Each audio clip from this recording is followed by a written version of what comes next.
My name is Dan Paul, and this is my testimony.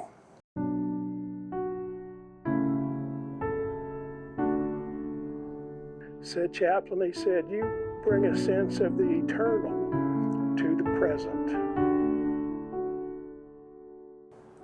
My parents were from Vancouver, Canada, and I was born in Georgia.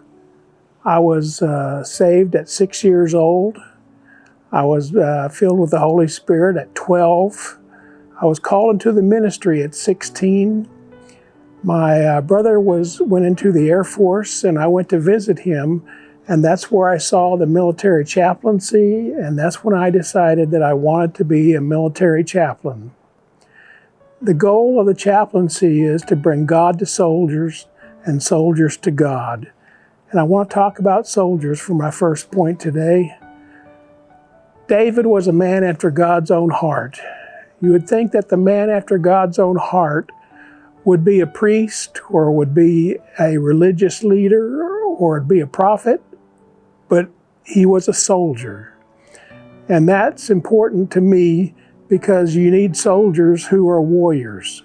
Saul, they sang songs that King Saul had killed his thousands. David had killed his tens of thousands.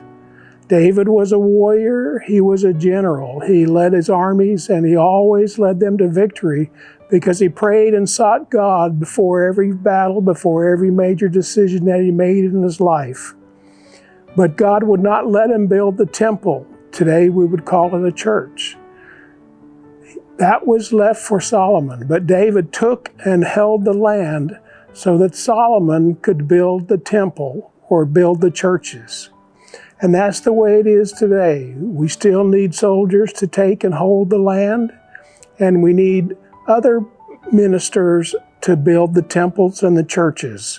We need them both. It's not one or the other. John 1:14 says that Christ tabernacled among us, which God came and lived among us, and that's what a chaplain does. He goes and lives among the soldiers, among the men who are out there in the battlefields, stationed forward. He pitched his tent. When I went into the Army, they issued me a pup tent, and I lived in that many times when we were in the field. So in preparation, I went to Oral Roberts University, and there I took my undergraduate and my seminary training. I took Hebrew and Greek and German and psychology, sociology and history, and of course theology. And while I was there, I went to visit at Offutt Air Force Base, and there I heard a chaplain share that he told his Air Force officers that they could either be a Christian or they could be an Air Force officer and have a career. You couldn't do both, he said, because he didn't feel like you could be an Air Force officer and have your finger on the button to launch those missiles if you were a Christian. And that touched my heart, and it really bothered me because David had killed his tens of thousands, and he was a warrior and a general. And I didn't think that I would rather have a Christian having his finger on the button than a non-Christian having his finger on the button. And as I served in the Army as a chaplain, I was very grateful when I had Christians as my leaders and my generals, because it's important who is in charge. I was 30 years in active duty. I served on many death notification teams, grief counseling, funerals, memorial services, weddings in castles and in the chapels, had baby dedications and baptisms, including my own children. Had days of remembrances, which we just had at the Coffee Bunker here in Tulsa, where I serve as a volunteer chaplain. I did hospital visits and trauma unit visits and also mortuary affair visits. I was at the crash site of Secretary of Commerce Ron Brown when he crashed in Croatia on his airplane and killed everyone on the plane. And we had set up a temporary mortuary there as we were ministering to all of the families coming in and identifying the bodies. We had a spouse of a sergeant major who was going in for her surgery, And she had, which I thought was cancer, a blockage in her stomach. And I went and visited her the day before the surgery and had a prayer with her. And the next day I came back to see how the surgery had gone, and the doctor was there with her. And the doctor turned to me and said, "Chaplain, I think you had something to do with this, because we opened her up and there was nothing there, and we just closed her back up." God moved and God blesses. I had a phone call that came in while I was in the office one day, and it was a soldier who wanted to come in and see me because he had problems in his marriage and his family. And then I had another phone call come in right at the same time, and it was the wife who wanted to come in and see and have counseling. So I had both of them, each on one phone and one on the other phone right there with me. And I set up a time when they both came in that afternoon, and we worked with them together on their marriage, and they both gave their hearts to the Lord, and they both renewed their marriage to each other, and God blessed them. The first week I was in a battalion, a brand new chaplain, we had a spouse as we rolled the unit out to the field who was raped. And we went over there to visit her. She was from Puerto Rico. First time that her husband had been gone, she was newly to the country, and she was pregnant. It was such a sad situation, and she was full of anger and frustration and didn't know what she was going to do. And we prayed with her and worked with her until finally she was able to see that it wasn't anger at the Army didn't do this. It wasn't anger at her husband didn't cause this. It was anger, it wasn't at all men. It was just this one person who did this. And they were able to have their marriage work through that. And later on, he was selected to be the Soldier of the Year for the division. And also, the baby was born without any problems, and they were very blessed. And God works in the lives of the people as they go through all of those different challenges. I had another situation with as I was at work in the office, and a soldier walked in and said, "Can I talk to you, Chaplain?" And I said, "Sure, come on in." This was lunchtime. And he sat down, and I could see that he was having very difficult problems and challenges. And it was like he was starting to lose touch with reality. And so I said, "Would you mind if I took you over to get you some help?" And he said, "Sure, that would be fine." And so I took him outside, put him in my vehicle, and drove him over to the mental health. And when we walked in there, of course, they were on lunch too, but I walked him right on back to the back where they were having their lunch, knocked on the door and walked on in. I said, "Gentlemen," I said, "we needed to get this soldier some help." And so they kept him, and I turned around and left. And a few weeks later, I had this soldier come back and was knocking on my door again, and he asked, "Do you know who drives this car out here?" And I said, "That one?" I said, "Yes, that's my car." He said, "Well, I just wanted to come over and thank you because I remembered the car that you took me over to get help in, and I'm doing much better now."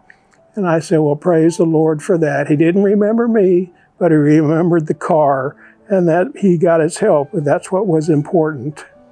So you try to help the soldiers think through the process. Although we're trained to kill, that doesn't mean that needs to be our first response. Just because we've gone through a situation that maybe we need to get the authorities involved in to take care of these people who have done things. I had a brigade commander after we had come back from situations who came to me and said, "Chaplain," he said, "you bring a sense of the eternal to the present." And I like that thought because it brings a sense of what's going to happen after these situations, not just what our first responses are. But we've had several situations in my time where wives were pregnant, and then when the babies were born, they were of different races. And so the soldiers had a hard time dealing with that and understanding that the wives had things to confess. and situations that had happened while they were gone that needed to be confronted, and they had just hoped that it was going to be their child, but it wasn't. And we're a chaplain to everybody, the soldiers from the private to the generals. And so we try to do things to help the soldiers because they're the ones that are in need. I had one of their people come to me and said that they had been talking to one of the youth on the base, and his father was one of the commanders, and the son was suicidal. And I said, well, why don't you come with me and we'll go visit the commander. This person couldn't get in to see the commander, but I could. And so I picked up the phone and called the commander's office and asked for a private appointment. And so we set up a time, and so we went over to visit. And I took this person with me, and we went into the office and shut the door, and I let that person share the issue so that the father would know. And then the father was able to understand what the seriousness of the situation was and what was going on with his son, and was able to then help his son get the help that he needed. So the chaplain is one who helps bring God to soldiers and their families, as well as the soldiers to God. I want to read a poem which kind of helps, I think, explain some of these things to the value of the soldiers. This is a quote. "It is the soldier, not the minister, who gives us freedom of religion. It is the soldier, not the reporter, who gives us freedom of the press. It is the soldier, not the poet, who has given us freedom of speech. It is the soldier, not the campus organizer, who gives us freedom to protest. It is the soldier, not the lawyer, who has given us the right to a fair trial. It is the soldier, not the politician, who's given us the right to vote. It is the soldier who salutes the flag, who serves beneath the flag, and whose coffin is draped by the flag, who allows the protester to burn the flag."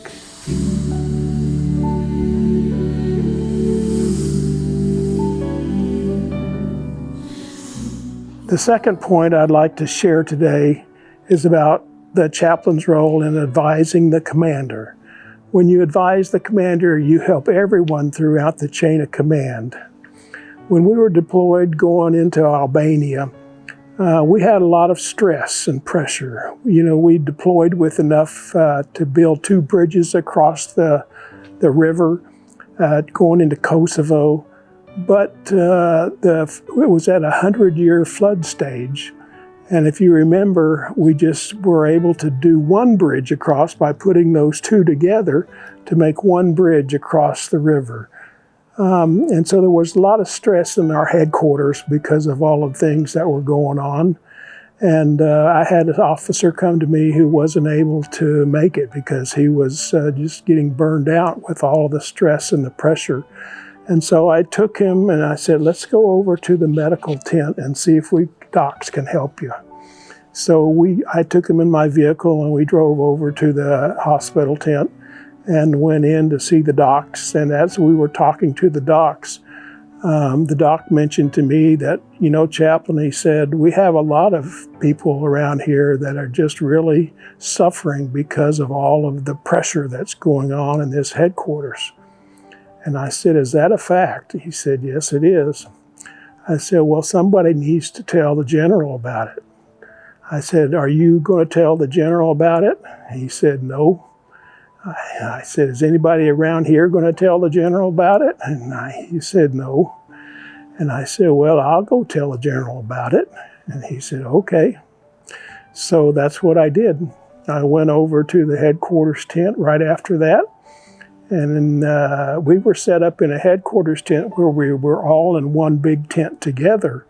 And so I went over to the general and I said, "Sir, I need to talk to you privately."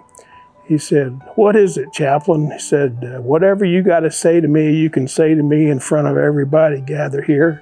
I don't need to have it in a private conversation." I said, "Sir, well, there's a lot of stress in this headquarters, and we got people that are at breaking points, and the docs say that we're having a lot of people that are reaching those points, and they're having to deal with it, and they're not going to tell you. So I came over to tell you because I thought you needed to know." He said, "Well, this is not going to change anything around here. We're still going to have all this pressure. We're doing combat operations, and we're going in there, and we're going to keep up the pressure till we get this mission done." And I said, "Okay, sir, I just thought you needed to know." So I saluted and turned around and walked out.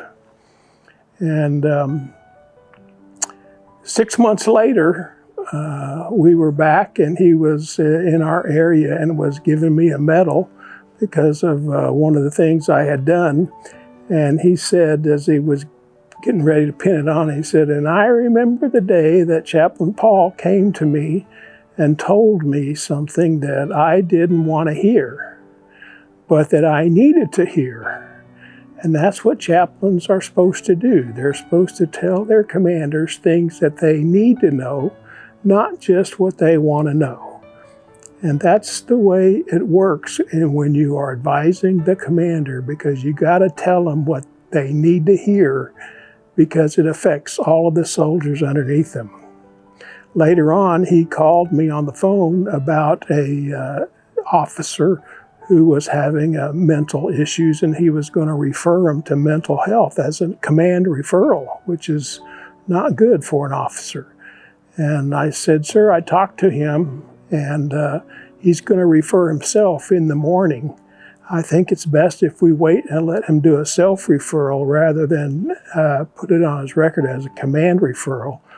And the general said, "Chaplain, I disagree, but if that's what you say, I'm going to hold you responsible if something happens tonight." And I said, "Okay, sir, you can hold me responsible." And we hung up, and he self-referred himself the next morning, and everything worked out fine. But you got to be ready to do what you need to do to take care of your people. The other thing about chaplains is we have command and staff meetings every day. And the chaplain does his daily update on issues that the chaplain is identifying and things going on in his section. But he also would do a thought of the day. And the thought of the day was a way for me to get in touch with the soldiers and the people and the staff, and for them to think about things beyond the present. One of the ones I liked was the 3 surprises when you get to heaven. The first surprise is all the people who did not make it that you thought were going to make it. The second surprise is all the people who did make it that you did not think were going to make it. And the third surprise is all the people who are surprised that you made it. And it's on Mother's Day, we did what thought Napoleon mentioned that the mothers were the most important part of his army, taking care of his soldiers. And I also told them that they needed to call their spouses and their mothers and send them some flowers or something while we were deployed, or at least call and talk to them or send them a card or something. I said, "If you'll do that, my counseling will be a lot less when we get back home." And another one was every flower, because this was when we were in Albania, it was the rainy season, and we were living in mud. And once I fell off one of the trucks and I went into the mud up to my hips, and I had to have people pull me out because it was sucking me, I couldn't get up myself. So one of the thoughts I had for the day was every flower that ever bloomed had to push its way through a whole lot of mud. And we went in there into this airfield that was just nothing around it, and so we had to build our walls. And in order to do that, the command was everybody had to have their weapon, their M16, in one arm, and then work with building sandbags and things around us with their other hand. So we had the weapon at all times. And one of my thoughts the next day was on Nehemiah building the wall in Jerusalem. They had to do the same things with a weapon in one hand and then building the wall with the other hand. So we weren't the first army that had to do that. Another one was triumph is just try plus umph gets the job done. So when we got back to Heidelberg, the commanding general, as he was speaking about welcoming us all back, said that no matter how bad the situation was, Chaplain Paul always had something positive to say. And that was one of the ways that I was ministering to the chain of command. The third part, which is the hardest part for me, was the family, my own family. I was gone about half the time that we were stationed in Europe. I was always out on deployments, but I was blessed to have Nancy as a spouse. She had served in the Army Women's Corps and active duty back during the Vietnam days. And she had majored in a music education degree, and she had did special music for us. She was our choir director. She led chaplains' wives groups, the women of the chapel, the senior officers' wives groups, and the chaplain outreaches to the families in the area. She held our family together with our 5 kids and the sixth one that we lost. Each one of our children had challenges. And when I would come home from my deployments, she would have it all planned out on a schedule for time alone for me to have with each of the children. Danielle was born without an ear and had alopecia. And so the children and adults can be so cruel when you have someone going through situations like that. Now Danielle is in year 11 of living with cancer. We were moving every 2 to 3 years, and it's hard on the kids when you have to build relationships and keep changing so often, but they adjusted well. We refer to them affectionately as military brats. They enjoy seeing the world and going new places. When we were stationed in Kansas after living in Germany for a number of years, Danny asked one day, when can we go see some more castles, Dad? I said, Kansas doesn't have any castles, Danny. And Christina asked, how do you talk to God, or how does God talk to you, Dad? Is it kind of like on a telephone? And I said, well, yeah, it's kind of like that. And ever since that time, she was waiting on God to call her on her phone. And she never got that phone call and couldn't understand why. Danielle was, when I was going on another deployment because they said they needed me down there yesterday, she asked me, why can't they send somebody this time, Dad, who doesn't have kids? And I said, well, they just said that they needed me. And Christina responded to that, wow, they need my dad. Someday I hope they'll need me like that. And she became an ICU nurse, and they need her all right.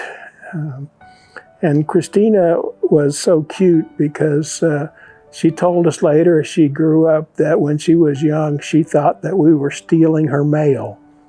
And I said, what? We were stealing your mail? And she said, yes, because my name starts with CH, and the mail that came to our house started with CH, and that's what chaplain starts with. So I thought that mail was mine, and you were taking it. But it was mine, but she thought it was hers. So you just have to learn to enjoy the ride, enjoy where God places you, bloom where you're planted. You can never go back. It's never the same, especially in the military, because everybody's moving every 2 to 3 years. The base is closed. Many of the assignments that we had in Germany are no longer assignments now. And it's not like civilian pastoring where you can go back and see the places. I was a youth pastor at one of the churches here in Tulsa 40 years ago, and I still can go there and see some of the youth that were in the youth group back when I was working there with them. I have a cousin who's a missionary, and it's kind of like missionaries. There's a story about a missionary who was coming home after his life was spent in Africa in the mission field, and he was on a ship, and he arrived back in England. And on the front of the ship was a political person, and they had the band there to play and everything because he was coming back to England. But the missionary was coming back to England after his life work, and no one was there to meet him. And he asked God, I've spent my life serving for you, and nobody's here to greet me. And they welcomed this person who's just been gone for a short while and coming back. And the Lord kind of responded to that missionary, said, well, you're not home yet. Wait till you see the home welcoming that you get when you get to your final home. And that's how it is. We're here doing what God lays on our hearts to do, but we're not home yet. This world is not my home. We're just passing through. Lord bless you, and I hope this testimony was helpful to you. And there I find you in the mystery, in oceans deep, my faith